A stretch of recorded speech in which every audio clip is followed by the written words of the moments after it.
Hey everyone, this is Bloodpet, and in this video I would like to share with you my experience from participating in the classic Hardcore Battle Royale tournament that was hosted recently by Jhaman. It was a really cool event. I ended up placing decently well, and I was also voted by the community to receive the award for the most creative use of time, for which I'm of course very grateful. Yet I can't help but feel a little bit silly because at the time of the event I wasn't streaming at all. I was only recording locally, so the community that voted for me didn't really get to see what I did during the run. They only got to see the end result. Therefore, in this video, allow me to share with you my route, as well as some more general ideas about the format, since I've heard there will be more of these Battle Royale tournaments coming. The next one will be on the Alliance side, but I believe some of the things I'm talking about are gonna be more generally applicable. So first, let's get the rules out of the way quickly. There were basically two stages in this tournament. Stage 1, you are leveling 1 to 10 and trying to make your character as strong as possible. Stage 2, you are dueling with the other participants in a battle to the death. Stage 1, you are limited by time. There's a 3-hour time frame. You are limited by experience. You cannot go past level 10. And you must abide by the usual classic hardcore rules.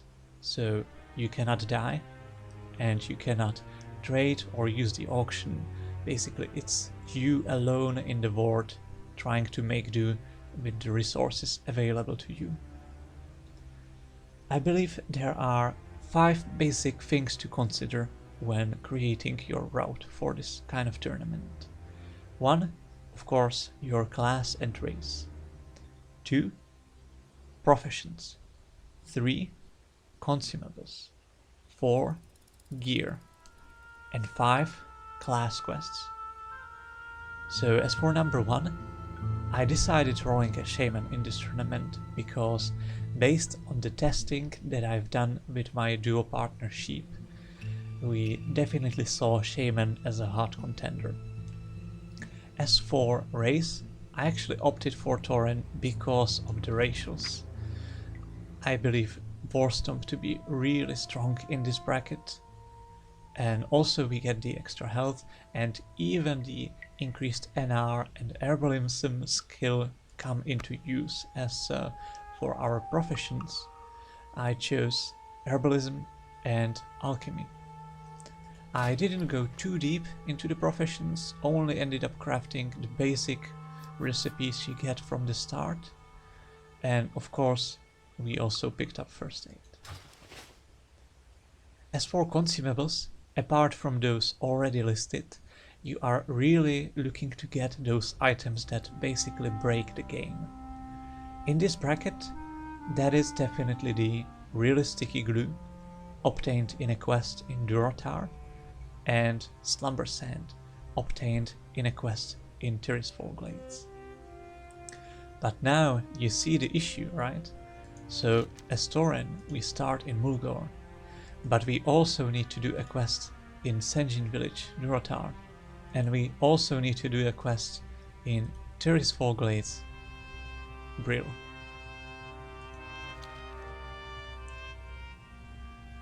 As for number 4, gear, the most impactful slot, especially as a melee class, is gonna be your weapon, of course.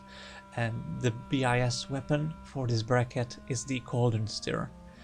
It is obtained in a level 10 quest in Barrens. At level 10 you also get access to your Fire Totem class quest, which unlocks Searing Totem as a really notable damage increase for your duels. But again, the issue, those are 2 big quest lines you have to do at level 10, the Fire Totem and the Cauldron Stir. but they give you so much experience combined that you basically cannot kill any monsters apart from those needed for the quest, and you cannot go exploring any other zones apart from the ones you already know. So you can really see that's where the creativeness comes in effect. You really need to plan ahead and make sure your route is in order so that you have A, enough time, and B, don't overlevel. Now let us get to the route in detail. So as Taurens, we start in Red Cloud Mesa, nothing too special there, except there's gonna be a lot of other people. It's almost a launch-like experience, so instead of making plays based around your combat efficiency, for example, all the Shaman speedrunners, they would kill one Planestrider, vendor all their gear, and then train Rockbiter weapon rank 1. But that is not really a valid play for this kind of event, because you are not trying to maximize your combat efficiency. You are trying to get tags. You are fighting for any mob you can get with so many other people around. Also, you might have to skip the sort of quests that ask you to kill one specific named guy. So there's one of those quests, Break Sharp Tusk. You might have to skip that because there will be so many other people trying to get that same mob as you. You have to expect some sort of delay, so in the tournament I ended up doing the 1 to 6 starting zone like 9 or 10 minutes slower than I normally would if I was just running with no competition. After we go to Bloodhoof Village, we hand in the quests here, and then I made the decision to leave Mulgore. So nothing against Mulgore, but you have to realize we have stuff that we need to get before level 10, that is the sticky glue and slumber sand for the very least. So we might as well go now.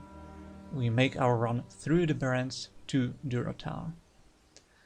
Now, this means, since the run is like 15 minutes long, we are falling behind on XP.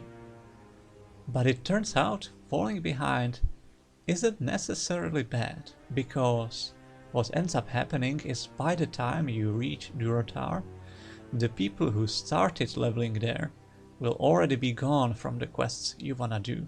So I actually ended up having a really clean experience when leveling in Durotar. But first we have to get there. So we're level 6 and we're traveling through a high level zone, but if you follow the road you will be fine. We go from Camp to Rajo, following the road to the north into Crossroads. Here's the trick.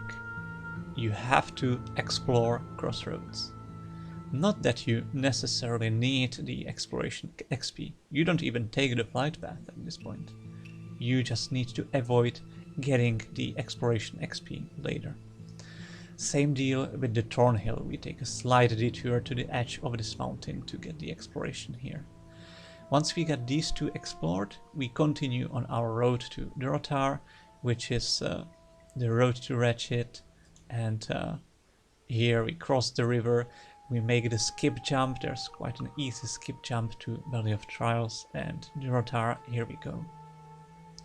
The quests we are gonna do here are a Peon's Burden.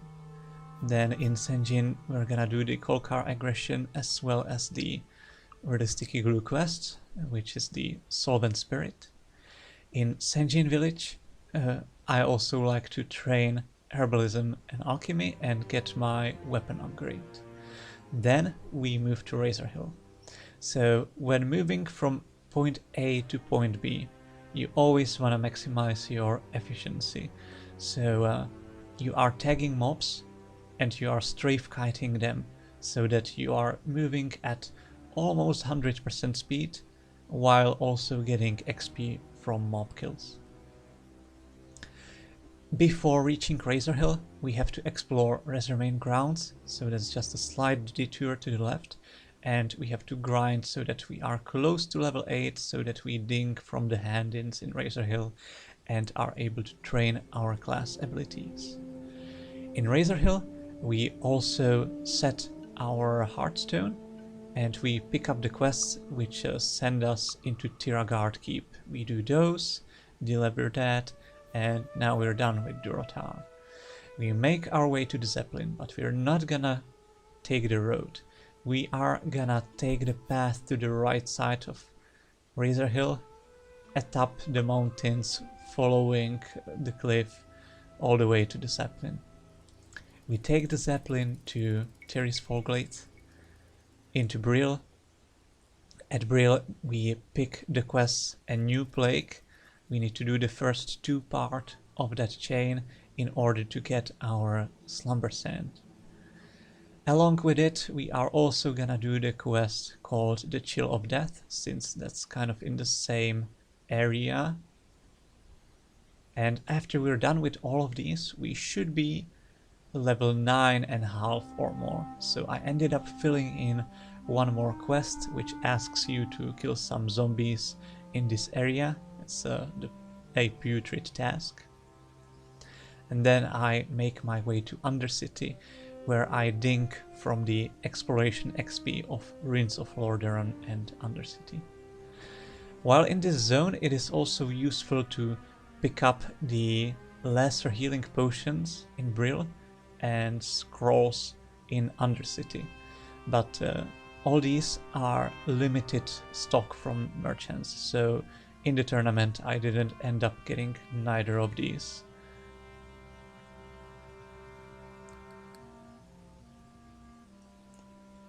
Now we're level 10, we take our Hearthstone to Razor Hill, and there are only 2 tasks left. That is the class quest and the Cauldron Stirrer quest. Now, thing is, it's a competition. Things might not go quite as planned, so you need to have some sort of contingency plans. I personally think the Cauldron Stirrer quest is the more important than the class quest, because not only is this the highest DPS weapon, it also has 4 stam on it, and you also get some potions, which I chose the minor rejuve potions as my quest reward. So we are gonna focus on the first part of the Cauldron Stirrer quest first, to make sure we have that done, and once we're done with that we may proceed to the class quest. Luckily they are both in around the same areas. So we pick up our class quest in Razor Hill, make our way to Barrens. When going to Barrens, make sure to avoid extra exploration XP, so we need to go a bit south of this watch post in order not to explore it. Go to Crossroad, pick up the first part of Cauldron Stirrer. It asks you to collect mushrooms from one of those 3 oases around Crossroads. Now, definitely the easiest way to complete that quest is to go to Forgotten Pools, because it's a lower level area and there are no mobs in the water. Whereas the other 2 oases, I would only go to them as kind of a desperation move if this area was camped by other players. Since I managed to get my mushrooms in time in the competition, I went for the class quest. I calculated when I have the shrooms I need at least 35 minutes in order to be able to do both class quests and the Cauldron Stirrer quest. If I did not have the time, I would just have to complete the Cauldron Stirrer at this point and then do something else like herbalism, fishing, what have you. But since I did have enough time, I went for the class quest. So you go to Groldom Farm, and that should be the only exploration XP you get. Groldom Farm and one of the oases you pick up the mushrooms from, and later Thunderbuff. We talk to the guy here, we go back to Durotar, walk here up the mountain, there's a hidden path, at top, there's the quest giver who asks you to collect 2 items that drop off of different mobs. Now this part is the only part where you're gonna kill any monsters, because you only have 1180 experience left. If you subtract the XP you're gonna get from all those quests, you are left with 1180. That's all the XP you can get for all your mob kills and all exploration, barring the exploration I already mentioned. Just for your idea, mobs around this level might give you around 90 XP, so you might be safe to kill 12, 13 mobs. That's all you can do at level 10. Anything past that will render you unable to do your task. So the first items drop in a cave north of Razor Hill. You're not taking the road, you're again taking the path to the right side into the cave. You have to clear some unrelated mobs before getting to the cultists that actually drop your class quest item. Luckily, the drop rate is pretty good. I always got it on the first or second cultist on my test runs. Then we make our way back to Barrens, avoiding exploration XP, so you have to avoid the canyon here. And we go to this area where we are now, the Thornhill. We have to kill a random spellcaster, one of those boar spellcasters. They will give you the quest item you need. Again, 1, 2, 3 kills, you should be fine. After that, you go back to the Rotar, atop the mountain, do that quest, back to Barrens at Gromdal Farm, finish your class quest, you're done with that. After that, move to Crossroads. I like to buy some vials here to do some potions later. Finish the first part of Cordon Stair, and the second part will only ask you to deliver some goods to Thunderbluff. So now the OP thing about being a Tauren is, as a Tauren, every race has its major city flight path available. So even though we didn't get anywhere near Thunderbluff in our route, we got the flight path available. So it only takes 3 minutes from Crossroads, 2 more minutes to deliver the quest, and we're done. I also ended up buying some white leather items and a shield and a one-hander for the hunter matchup. And that's the whole route. In the competition, I ended up maybe 2 or 3 minutes before the time limit and 200 XP away from level 11. So you can see it gets really close, but it was calculated.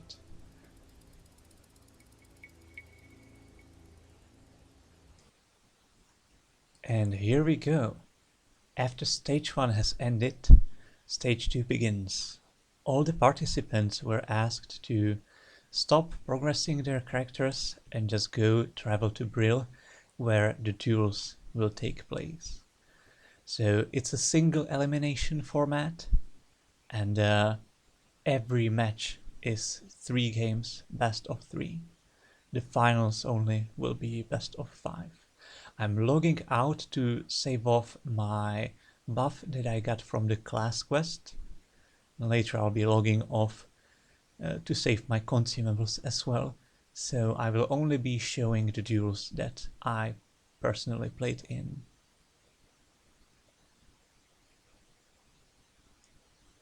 The first one, we got matched up against a rogue.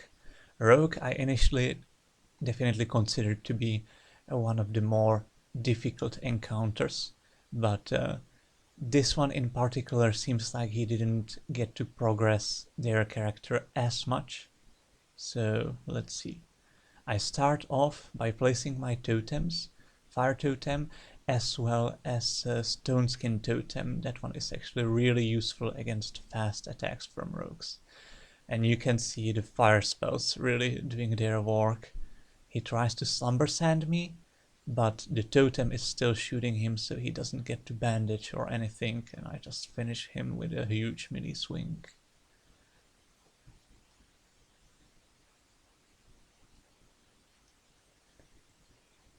We've got a maximum of 1 minute of time in between the duels to regen and get some of our cooldowns back up, but not necessarily all of them. Here we go for the second game. I'm basically gonna try to do the same. So I'm popping my totems and I'm spamming Flame Shock to get the rogue out of stealth before he can get a sap on me.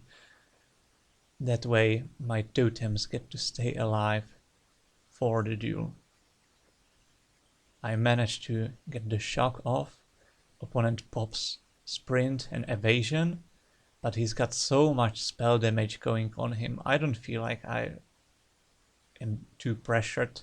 I'm just shooting my shocks and letting the fire damage tick, and there he goes down. So my first opponent has been eliminated from the tournament.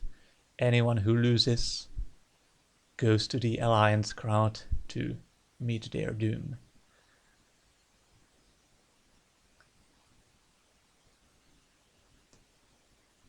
Second match, I'm matched up against another rogue. This time I'm actually gonna remember to pop all my consumables, which I didn't have the first one. They weren't needed, but now they may be, because this guy seems like he's more geared. But something to consider, he's a troll and not undead. So undeads have this OP racial that removes not only fears but also sleep, and Slumber Sand is asleep. So if it ever comes to that interaction, undeads have a very easy way to get out of sleep, whereas a troll won't have. But I kind of want to save my Slumber Sand, so I would like to use the sticky glue instead. I'm waiting for the rogue to pop evasion and I'm gluing him right away. Going to the dead zone and bandaging up. Letting the fire totem shoot him so that he himself cannot bandage. Now I'm gonna flame shock him, so even though he gets a gouge off, his bandage ticks only once or twice, and I get to finish him off with some big melee slap.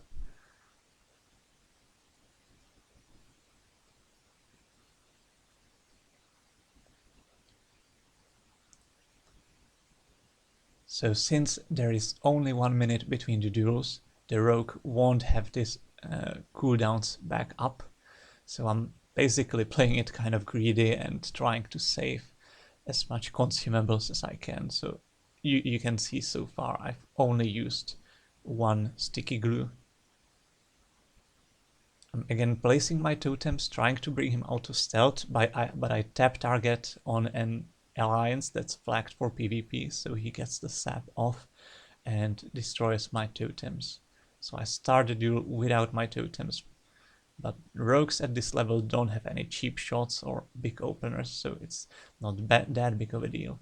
I place my totems, he kind of gets baited to go for them, so I get distance on him and finish him off with the shocks.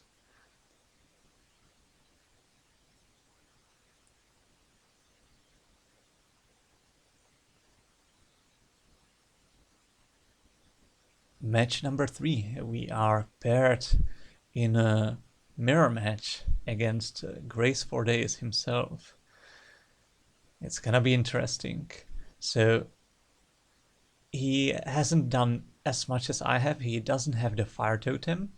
However, he does have some scrolls, and so he has a lot bigger mana pool than I do.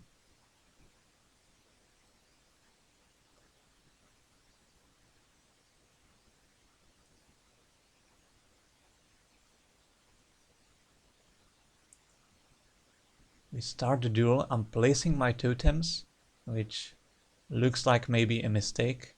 because he's just gonna get away from the fire totem, so that was wasted mana for me. And I get a resist on my first 2 shocks, so I wasted like 150 mana already. I messed up on the stun. He could outrange it, so I only pop a small pot, maybe trying to draw some of his cooldowns as well, but I'm basically taking the loss here because so much stuff went wrong. I definitely misplayed, or maybe he outplayed me, but I still got 2 more to go.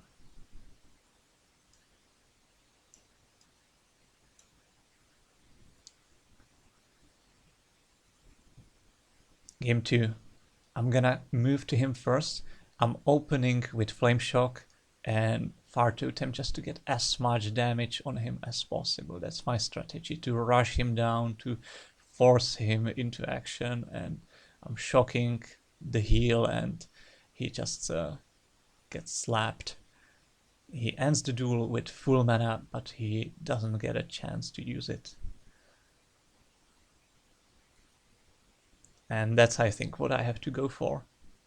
My strength is offensive. His strength is his mana pool and sustain. So I wanna go for an aggressive quick win.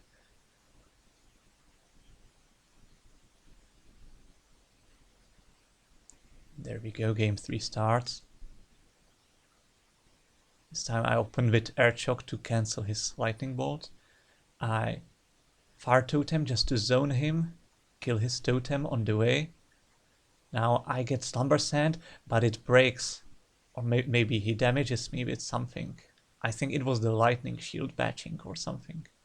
Yeah, I think it was the Lightning Shield batching onto the Slumber Sand, so it broke the crowd control, and I just got to take him down. I have to log off, can't bear him dying. Alright, there we go. Our next match is actually the semi-finals. So this is against a Warlock. The other semi-finals was a Warlock mirror match, so it was definitely a popular and strong class for this tournament. So I think that under normal circumstances, without those special items, sticky glue and slumber sand, I would have an edge in this duel because of air shock into stun into another air shock. But given he is an undead, I'm not gonna be able to slumber sand him profitably. Any slumber sand he's gonna be able to remove with Will of the Forsaken. So he glues me and I don't have the counterplay I would otherwise have with slumber sand on non-undead. He gets a full fear off, sends his pet. I'm gluing his pet to mitigate some damage and to potentially allow myself to heal. I try to stomp him, but he gets the fear off first. I'm running to him, applying a shock, trying to outrange the fear now, but too late. Potting, trying to heal now. Going back for him, trying to apply pressure. He gets to juke the fear.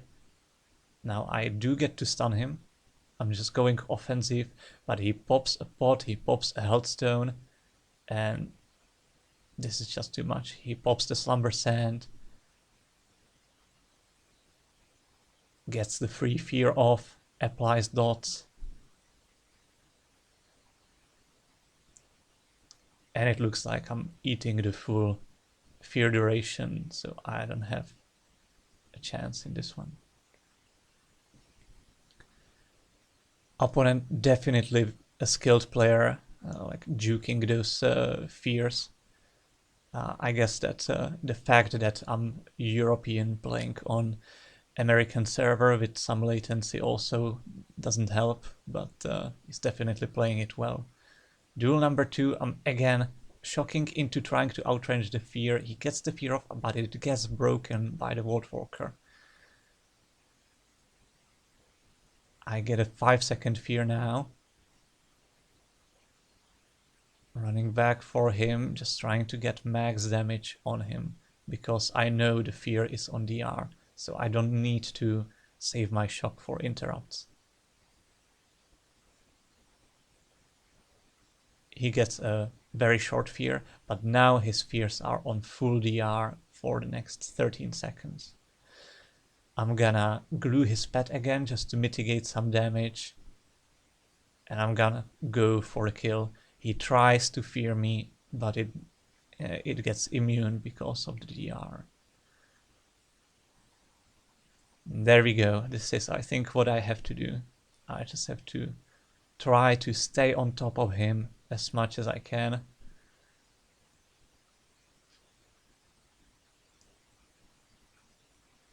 Game number 3 against the opponent.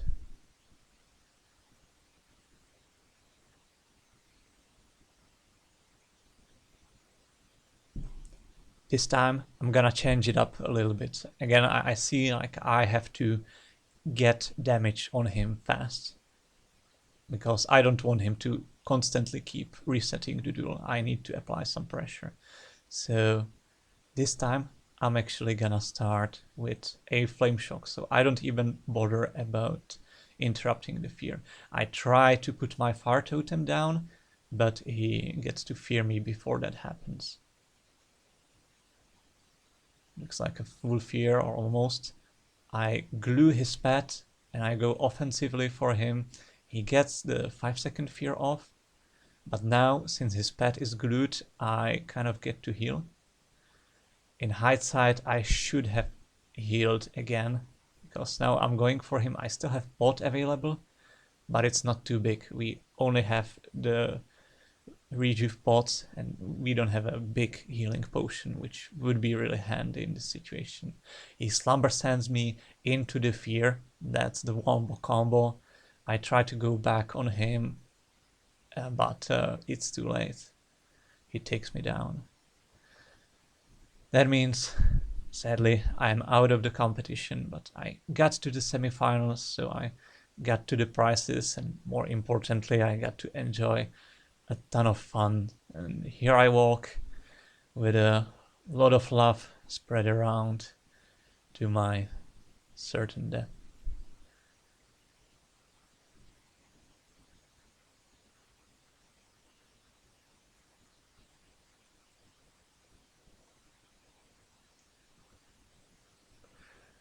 Alright, so I hope you enjoyed this footage, this kind of content. I will be leaving a link to the full video of my route in the description.